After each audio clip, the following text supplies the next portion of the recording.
So hello বন্ধুরা, চলে এসেছি সেকেন্ড দিনে দীঘা ব্লগ নিয়ে। ব্লগটা আসতে অনেকটা দেরি হলো, কারণ তার মাঝখানে পয়লা বৈশাখ, এই বাইক কেনা, পুজো দেওয়া, অনেক কিছু চলে এসেছিলো বলে আমি ভিডিওটা আসতে একটু দেরি হয়ে গেছে। তো দেখো, দীঘা দ্বিতীয় দিনে আমরা অলরেডি হোটেল থেকে বেরিয়ে পড়েছি। এখানে একটা গৌরাঙ্গ মন্দির আছে, সেখানে এসেছিলাম। এই মন্দিরের একটা বড় মাহাত্ম্য আছে, অনেকে জানো হয়তো। এখানে একই চরণামৃত সবাইকে হাতে দেওয়া হবে, কিন্তু যিনি মেন পুরোহিত উনি বলে বলে দেবেন যে তুমি এটা খাও, তুমি এটা খাও, নানানজনকে নানান রকম বলবে, এবং এক্স্যাক্টলি সেই স্বাদটাই পাবে মুখের মধ্যে। জানি না এটা কিভাবে সম্ভব, সবই ঠাকুরের লীলা। তো ওই মন্দির থেকে বেরিয়ে আমরা একটা রাধাকৃষ্ণের মন্দিরে গেছিলাম। এবার চলে এসেছি আমরা চন্দনেশ্বর মন্দিরে। এবার একটুখানি যাই, হাত পা মানে একটু মুখ হাত পা ধুয়ে নিই, একটু মাথায় জল ছড়া দিয়ে নিই।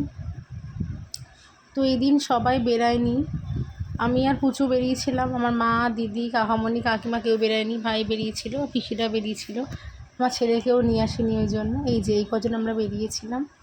এইবার আমরা চলে গিয়েছিলাম তালসারিতে। যেহেতু অনেক সকালবেলা হোটেল থেকে বেরিয়েছি, তাই আমাদের ব্রেকফাস্ট করে বেরোনোর সময় ছিল না, তাই আমরা তালসারিতে এসে ব্রেকফাস্ট করছিলাম। এই যে ওরা খাচ্ছিল মুড়ি ঘুগনি, আর আমরা এদিকে বসে আছি। আমরা অর্ডার দিয়েছিলাম ডিম টোস্ট, আসার অপেক্ষা। এই যে চলে এসছে আমাদের ডিম টোস্ট।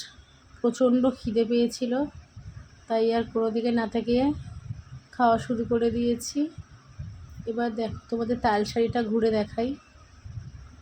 এই সেই তালসারি। এটা দেখে হঠাৎ করে মনে পড়লো, কিছুদিন আগেই রাহুল ব্যানার্জি বলে একজন খুব নামকরা আর্টিস্ট এই তালসারিতে এসেই অ্যাক্সিডেন্টে মারা যান। খুব খারাপ লাগছে। এরপর আমরা এখান থেকে চলে গেছিলাম উদয়পুর বিচে।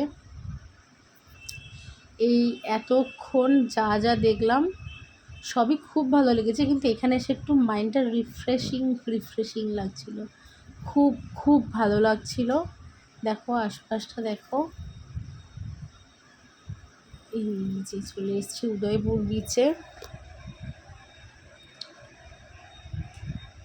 এটা হচ্ছে ওয়াচ টাওয়ার। এখান থেকে উঠে তুমি পুরোটা দেখতে পারবে, কিন্তু অত পায়ের জোর ছিল না বলে অতগুলো সিঁড়িতে উপরে উঠিনি।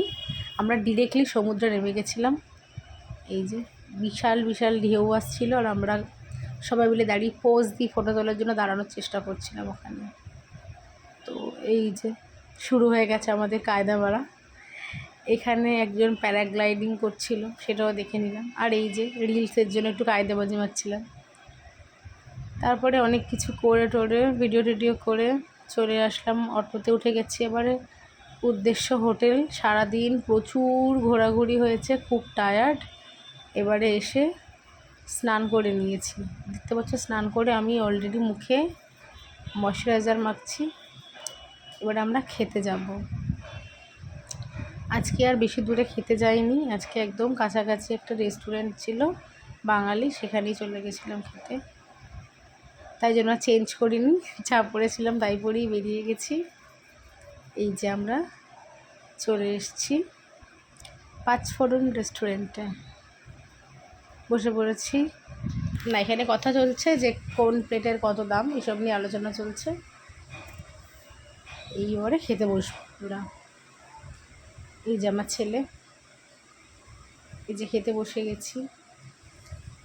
আমরা অর্ডার দিয়েছিলাম মাছ ভাত। তো এই যে সবাই আমরা বসে পড়েছি। আর অনেকে স্নান করতে গেছিলো, তারা এখনো এসে পৌঁছায়নি। আজকে আমাদের মেনুতে ছিল ডাল, আলু ভাজা, স্যালাড, একটা নিরামিষ তরকারি আর মাছ, পাবদা মাছ নিয়েছিলাম। তো হোটেলে খাওয়া দাওয়া খুবই ভালো ছিল। এই ব্লগটা এই পর্যন্তই। ভালো লাগলে লাইক করে দেবে। এরপর সন্ধ্যাবেলা আমরা কোথায় কোথায় গেছি তার জন্য আর একটা ব্লগ আসবে, নাহলে একসাথে অনেকটা বড় হয়ে যেত ব্লগটা। তো এই ব্লগটা এই পর্যন্তই, দেখতে থাকো। Tata, bye bye.